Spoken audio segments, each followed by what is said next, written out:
Tommy, you and I have known each other a long time. We've known each other, I guess, what, about 15 years? Yeah, probably something like that. Met through the shop, I think 94, 95, something like that. And I've known you've always been a pretty serious pipe guy. And just tell me a little bit about what got you into pipe smoking when you started? How old were you when you started smoking? I got my first pipe, I guess it was around 1970. And the first pipe I ever owned, if you could call it a pipe, was the pipe. The pipe? The pipe. I don't know if you're familiar with them or not. Vaguely. Well, it was a composite material that nose cones for space shuttles were made out of. Wow. How in the world did you come across that? Drugstore. Lighter. Mine's out of fluid. You couldn't smoke the things because I couldn't breathe. Couldn't keep them lit. Smoked hot. Almost put me out of pipe smoking. I was going to say, what made you, a lot of guys when they have that experience, they go, well, forget this. I'm not going to smoke a pipe. It's too much trouble. What kept you in it? That's a good question, I guess. When I was a kid, I don't know, 7, 8 years old, I had a plastic pipe that you blew bubbles out of. And I thought that was the neatest thing I'd ever seen in my life. And I walked around with that pipe stuck in my mouth, carried it in my pocket all the time until I finally lost the thing. And I guess that's where I got started liking a pipe. Did your dad smoke a pipe? No, he didn't smoke anything. And I just kind of developed an interest in it. And I put it down after the experience with the pipe. I put it down for a while.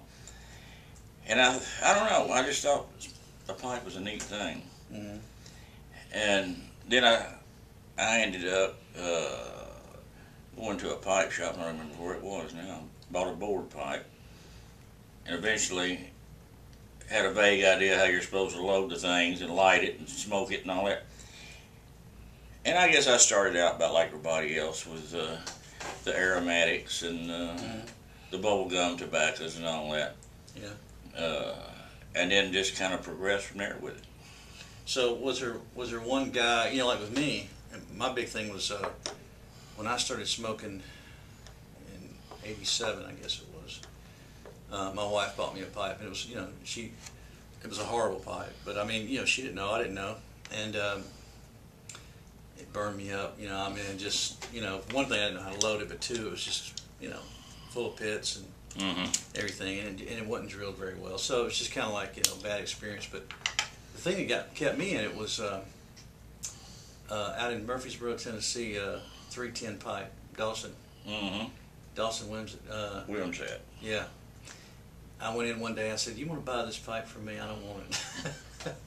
And Dawson said, I can't give you anything for that, it ain't worth nothing, And I said, well, what makes the difference between this pipe and the one you got in your mouth? Why does, because I said, before I could even finish, he said, it burns your mouth. He's so, like you, I had that same experience, but he kind of walked me through it.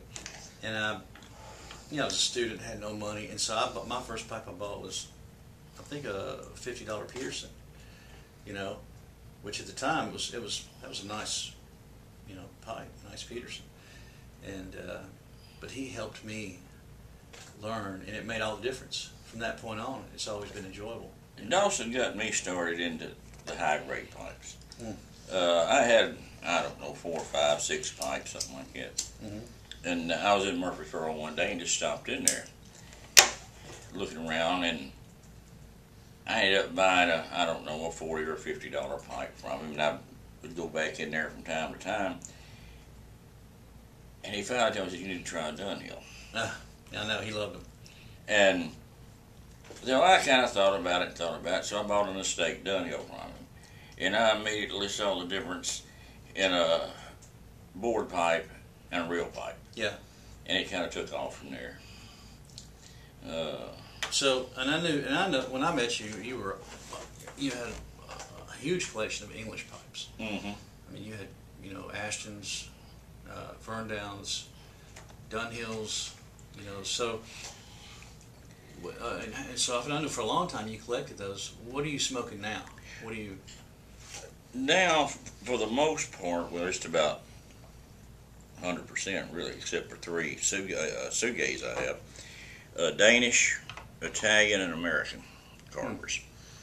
I guess the type of pipe you smoke is kind of like the kind of tobacco you smoke.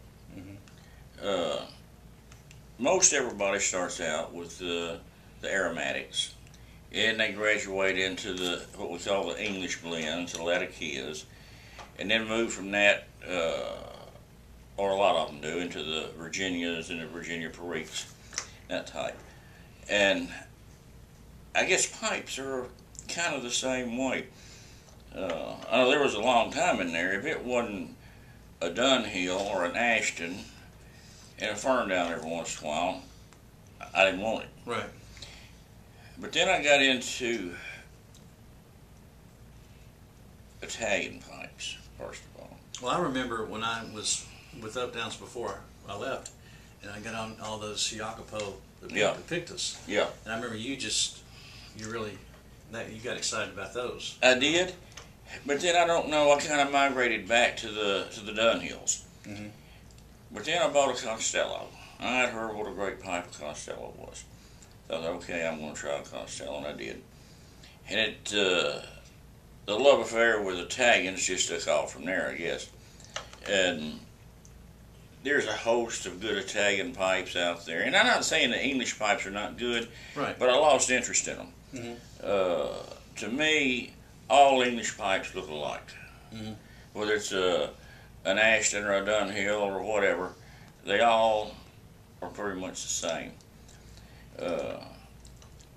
And really, I guess for some people, that's what's endearing yeah, about them.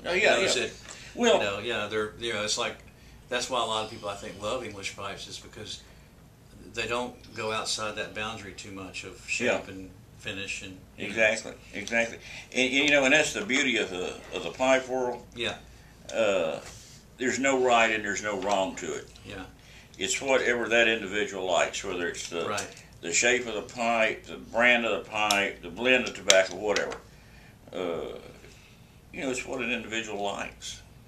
So you, how many pipes do you have right now, you think? Over 200. And are they predominantly Italian now? It's a pretty even mix between Italian and Danish. Mm-hmm.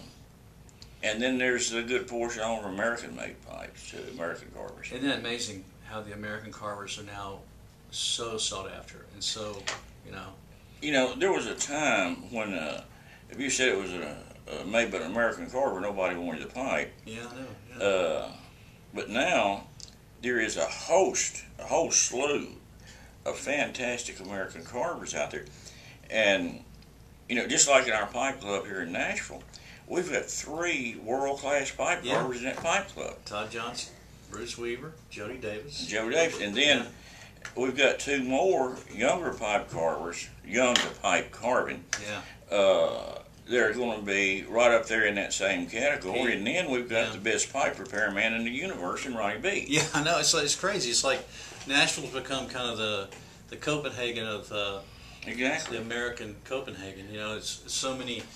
And I know on a weekly, bi-monthly basis, Todd has guys coming to visit him to learn, and come visit. And of course, Jody's constantly on the road touring, but when he's not, he's got guys wanting to come and learn from him too. So it's a real cool community of guys that work together. Bruce and Todd, they work together a lot, and it's really neat. I mean, and when I was gone, I didn't know all that was happening here.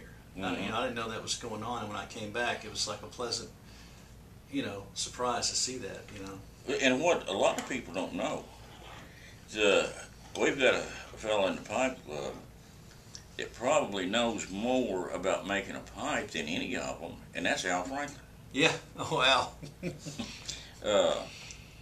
Yeah, he does. He knows pipes. He knows. Yeah. Well, he studied under some of the great, apprenticed under some of the great Danish carvers. Yeah.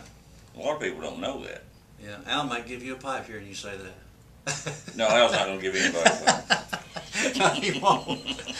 Well, hey, it's great talking to you, and What tobacco are you smoking a lot right now? I smoke almost predominantly Virginias or Virginia Perique blends. As far as the brands go, I'm not brand conscious on that. Right. It's the blend itself. But if I had to pick out one tobacco, you say, somebody said, okay, this is the only tobacco you can smoke. Yeah, your Desert Island tobacco. What is it? You know? It would be McClellan's 5100. Oh well, a lot of guys feel that way. Yeah. Anytime I get a new pipe, whether it's a state or a new pipe or whatever, the first thing that goes in that pipe is 5100. Yeah, like you got this. You just bought this Costello from me. That we just got. So you're gonna load that with 5100. That'll be loaded with 5100. That'd be cool.